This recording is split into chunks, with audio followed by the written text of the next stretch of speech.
You're listening to the Smart Nonprofit Masterclass with me, Jose Gomez, founder and CEO of nonprofitwebsites.com and Net Ministry. If you're a leader in a nonprofit organization who wants to reach more donors, volunteers, members, supporters, and the community that you're serving using the power of the internet, then I'm already waiting for you in today's episode. So let's get started.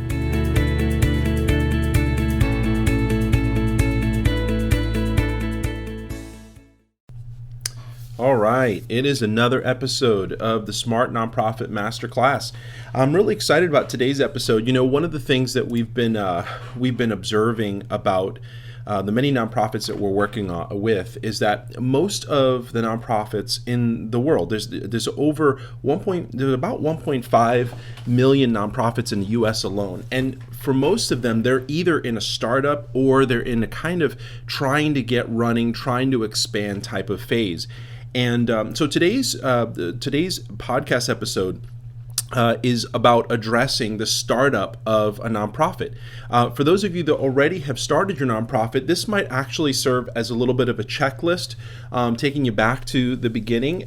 For those of you that are just getting started or are somewhere along the process of getting your nonprofit organization started, this is going to be a good, like I said, checklist. It's going to be a good primer on what to do.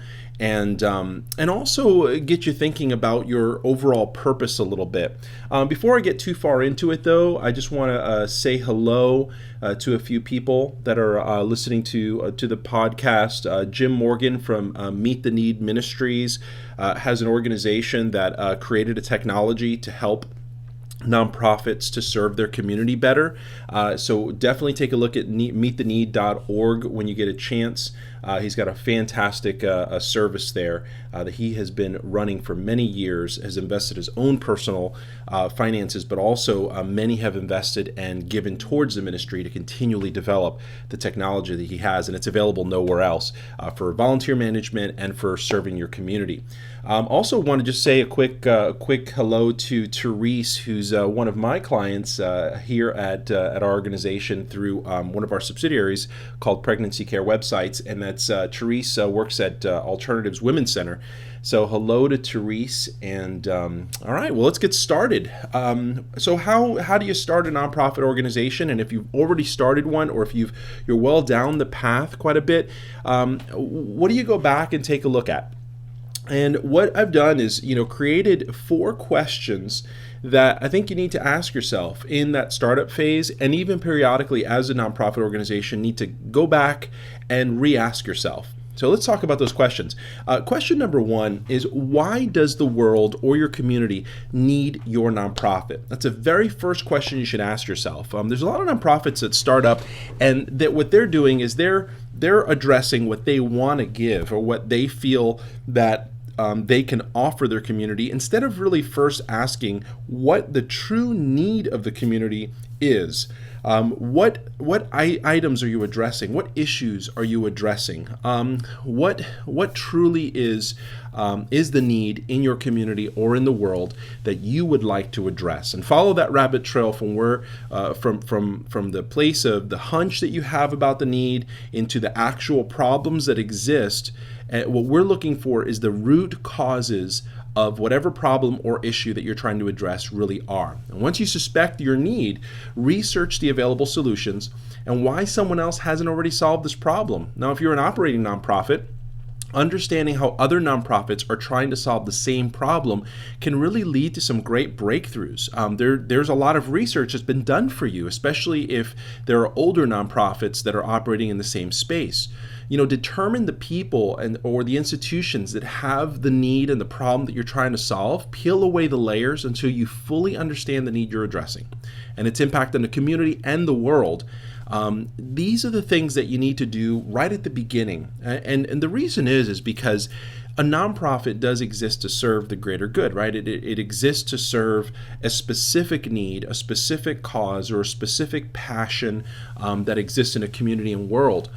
So identifying that need as thoroughly as possible is really important. You want to definitely measure it, take a look at what its impact on the world and community is. what organizations and individuals are currently working to provide solutions, and where your expertise, experience, and passion aligns with the possible missing puzzle pieces to the solution. So that's what you're looking for. As a nonprofit organization, you're looking for the missing puzzle pieces. What exists out there? What's truly the need? What exists out there to serve that need? And then what's really missing? Or what can use someone to come alongside of whatever they're doing to help magnify or amplify the solutions that are in place. The second question, once you understand what the need that you're trying to address is, you need to think about how your organization will address that need. Now, that's the next step. You want to outline your solution to the core problems that you identified. Now, your solution can fully address the core issues with a very comprehensive approach, or you can just take a portion of the problems or needs that you see and your organization can be a very specific and very targeted cure to just one or more aspects of these particular root issues. Whatever approach you take, though, you want to start by outlining your approach using as few words as possible and using bullet points. So make them kind of steps and processes. Then under each bullet point, explain each step in as much detail as possible. And that's going to help you to really understand what your methodology is. What's the specific approach? What's the specific formula that you're using to attack and approach this problem? Now, after you have your approach outlined, make a list of any resources that you might need to actually execute on that, right? So you're going to make a list of things that you're going to do, but you may not have everything you need to do those things. So you want to write down, any people, places, or things that you might need. Make sure you write them down and be sure to put the name of the specific resource you intend to use right next to each one. So for example, if let's say something is like a venue and you have, let's say Sickles High School is your venue, you already have that resource, write down venue, and then the actual venue, in this case Sickles High School. That'll help you later to identify what things you're missing and what things you actually have. Now, it's really important. What we've done so far is we've identified the issues that our nonprofit wants to solve. We've identified how we are going to solve those issues. And by the way, I said that wrong. We've identified the problems that the community or world has, not the ones we want to solve, because we may want to solve a problem that doesn't exist. We want to solve problems that do exist, things that actually will have a measurable impact on, and then we want to outline what our initial approach on that will be. Now, if you're an operating nonprofit, this is a great exercise for you because you can now write down what you're currently doing, write down your current solution and methodology, and really compare it to the results that you've gotten, the things that you're currently doing, the things you're currently seeing. And see if you've actually have some measurable results, if you've actually gotten some measurable results from your approach. Let's go to the third question. The third question is, how will you pay for the solution to that to that specific need or family of needs on a regular basis? And this is one that's really glazed over by a lot of nonprofits when they're first starting off. They're saying, we'll raise money, or we'll come up with a sponsorship program, and then they kind of move on to the next thing. The reality is that you have to plan your funding. You have to ask the question about funding very, very early on, because there are solutions that are too expensive to provide. And in the long term, maybe for a short term, you can do some of that. You can self-fund, or you can, maybe you've got a grant for something, but then beyond that grant, there's really no plan. Beyond your credit card, there's really not a very comprehensive plan to fund your activities on a regular basis. And if this is a significant need in the world or significant need in your community, you're going to want a sustained effort, and you're going to want an easy way to continue to fund your organization. So let's talk a little bit about how you do that. The reality is most nonprofit efforts are severely underfunded, so we want to prevent that from happening here. Always start with self-funding. So that's really where you start. You're going to look and say, what can I do to fund my nonprofit? How much am I willing to contribute towards the operation of this mission that I have? The next, and literally write that down. Say, I'm a source of funding, and how much you're willing to commit. The next line that you'll write down is gonna be friends and family, and you'll always write that down because friends and family are usually the people that are most easy to convince to support your efforts, especially if they're going to be your starting team. Usually, these nonprofit efforts are started by families or groups of friends, groups of colleagues. So you want to put those people in there. Now, this might be a surprise to some of the people that have talked about doing this with you, that they actually have to contribute, but it's important to get that buy-in right up front. Your initial board, your initial team should be willing to at least partially fund the effort. Otherwise, they're really not invested. They're not going to be invested, and they're going to leave at the first sign of any kind of struggle. So self-funding, then friends and family, and then you need to choose a funding model. Now, if you go to nonprofitwebsites.com, go to /blog. I'm actually going to be posting this podcast there, and on that in there, you're going to see a blog with the title "Cut to the Chase: How do I Start a Nonprofit Organization?" In there, I've got a link for a Bing search for nonprofit funding models, or you can just go to Bing or Google and just type in nonprofit funding models, and you're going to get a bunch of results. There's a number of different funding models, and what you want to do is research and inform yourself, educate yourself about what those funding models are, which are most appropriate for you, and how to best implement them into your organization. Now, that's kind of beyond the scope of what we're talking about today to go into each one of those, and maybe in a future podcast we will. But for now, jump onto Bing or Google and type in nonprofit funding models, and you'll get a number of items there that you're going to be able to learn from. Choose a funding model, write it down in as much detail as possible, and that will answer question number 3. Question number 4 is, who will lead these activities? Every organization, whether you have a business or a nonprofit, needs a leadership team. This team's what's responsible for the results and the progress of your mission. They'll create the vision and the stated purpose of the organization. They'll be measuring how effective your approach is to solving the problems and adjust it as needed. So it's really important that you find a group of people to go with you on this journey. Avoid the temptation of starting your journey as a nonprofit founder alone. If your solution is great, they're going to validate it. They're going to run with you towards success. Now, your job as a team leader, as you pull your team together, is to empower and serve your leaders, as well as the resulting teams and committees created to serve your organization. So you need to put away your ego. I see a lot of nonprofit leaders who've got really big egos. They're the chief, they're the head honcho, and what they like just doing is sitting around and throwing their ego around. If you're going to work in nonprofit work, you need to put that away because it will diffuse your team and destroy it faster than anything else. I actually know a nonprofit that I've worked with for many years, and the leadership of that nonprofit for many years was very, very toxic. And you know that because they went through personnel like crazy. They were trying to accomplish a mission that was very significant in the community, but because of the egos and personalities of the leadership, it became very, very difficult, and the organization gained a pretty bad reputation. Now, it wasn't because what they were doing wasn't significant. What they were doing was very significant. It was measurably significant, but because the personalities involved were very A-type, but not only just A-type, they were very arrogant in their approach and very presumptuous with their leadership style. It ended up really corroding the culture of the organization and making it very difficult to function. So you want to put your ego away. The nonprofit life's far from glamorous. It's not about going from banquet to banquet, unless you're severely funded, but most nonprofit organizations and the life that you live in running them is very humble, and it requires you to focus your efforts on building on your vision and on funding at the very lowest levels. As your team works, you're going to be the one begging for money. You're going to be the one building relationships.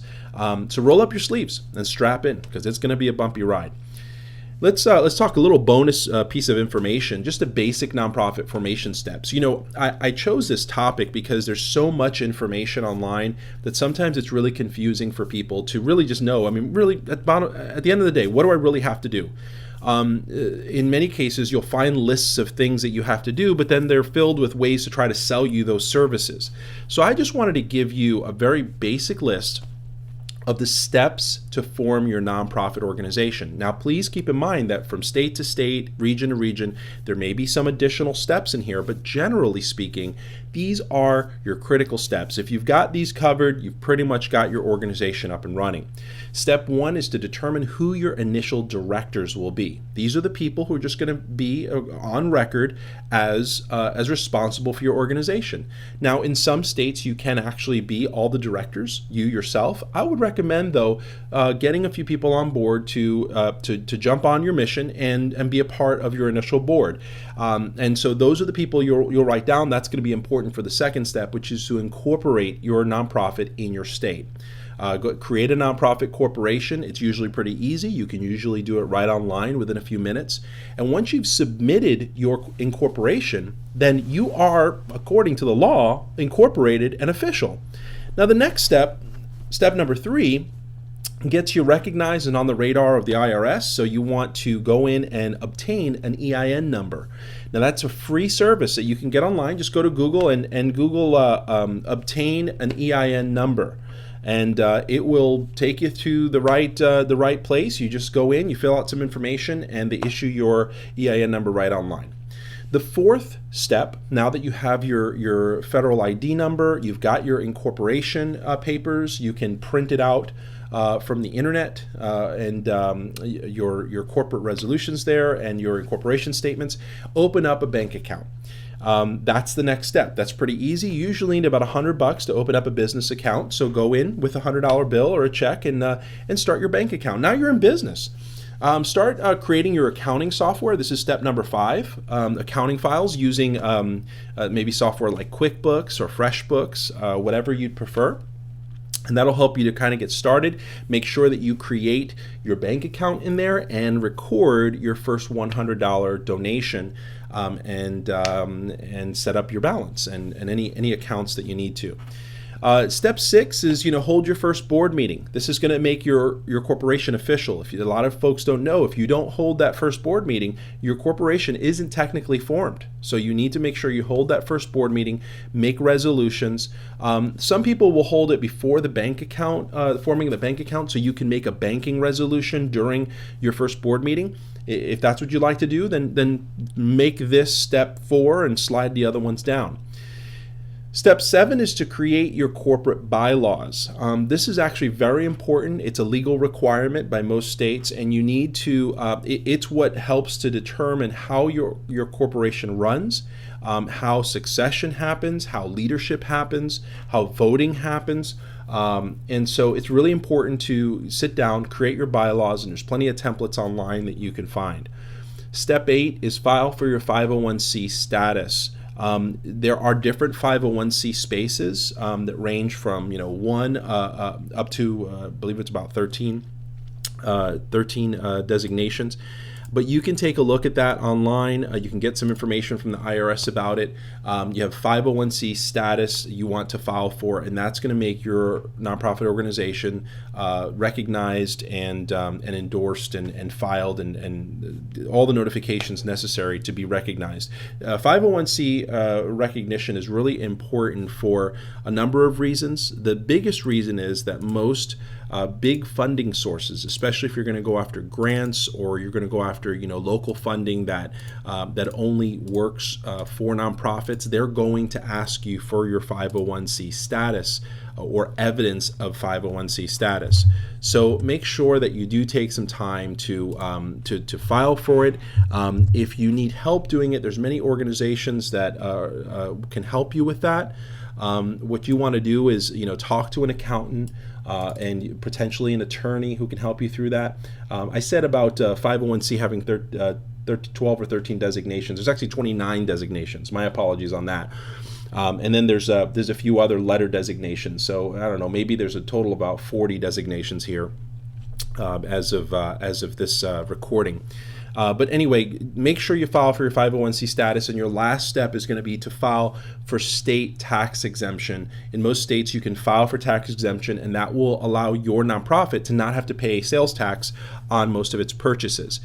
So really important stuff. And depending on your specific nonprofit type and scope, there might be other smaller steps to pay attention to. But the above steps are the most critical and will serve to get your nonprofit off the ground and official. So, just some final thoughts here. Your nonprofit, it exists to serve a greater good, using the specific solution that you want to provide to those who need it. With the answers to the right questions, the proper funding, and a focus on results, running a nonprofit can be rewarding and fulfilling. Start off on the right foot and begin serving the world through your unique perspective and the collective talent of your team. Now I'm going to give you a little bonus action point. Go ahead and sit down for a few moments. Sit down and answer the questions that I gave you on a sheet of paper or in a Word document.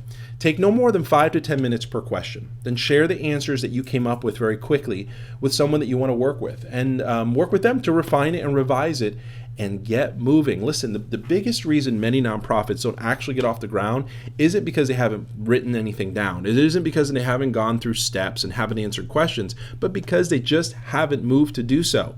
So get up off your butt and start moving. Now, if you are a nonprofit that is moving, you are doing things, and you maybe in this conversation have realized that that it's time to maybe revamp or reapproach some things about either your specific approach to solving problems. Maybe the problem that you're trying to solve has either changed, shifted, or maybe you didn't have clarity about it in the beginning.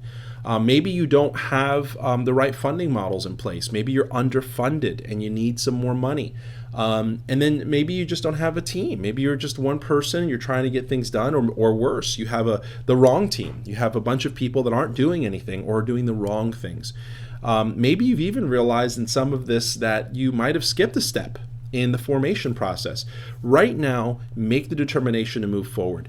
All of these things can be done within a day. Within the next 24 hours, resolve in yourself to resolve these issues and start moving forward. I just really I look up to nonprofit leaders all over the world who've really, gotten into the trenches of the battles in their communities and in this world. And I love serving you. I love the fact that we have a team that can serve you with our expertise, which is getting your message out on the internet, getting you funding, getting you volunteers, helping your board to communicate more effectively and efficiently, helping you to really build a presence and a brand that attracts the right type of talent and the right type of resources to help you fulfill that mission. That mission is the approach that you've outlined to solve the specific problems that we've talked about in question 1.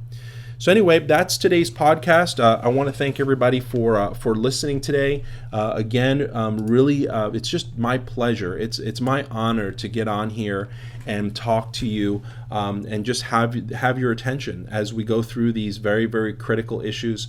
We'll be tackling some more things on web expansion. And also announcing actually a brand new service that we're coming out with in less than a month. We just did a company acquisition of a business that will allow us to do something pretty neat. Obviously, I'm being a little mysterious because I don't want to announce it just yet. But once we're ready to, I'll let you guys know. And really excited to serve you with it if we possibly can. So thanks for listening today, and I hope that you have a great rest of your week.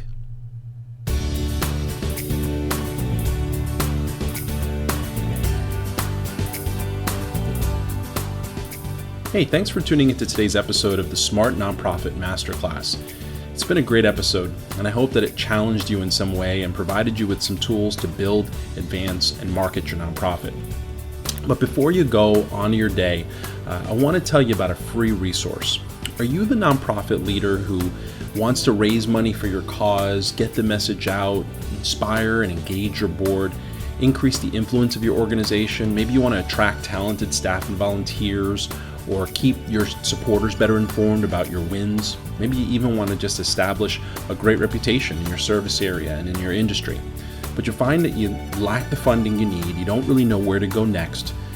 Maybe you're even scared of running out of money and resources before your mission is successful. Well, we completely understand your fight and how important your mission is to this world. We've worked with over 60,000 nonprofits around the world for the last 15 years, learning about how to build, advance, and market their organizations using the internet. We have a proven success formula that we've put together, and it helps organizations accomplish their mission, get more funding, find the right donors and volunteers, and ultimately get their message out around the world about what they're doing. So they don't have to shut down, suffer from insufficient funding, attract unreliable people, or ultimately fail their mission. We've got a free checklist for each phase of our formula, which we lovingly call BAM, and they're available right now at nonprofitwebsites.com. So go download what thousands of other nonprofits have already started using to become the organization that they've always really strived to be. And it's 100% free, so you can't lose. Anyway, thank you for listening and have a wonderful rest of your day. See you next time.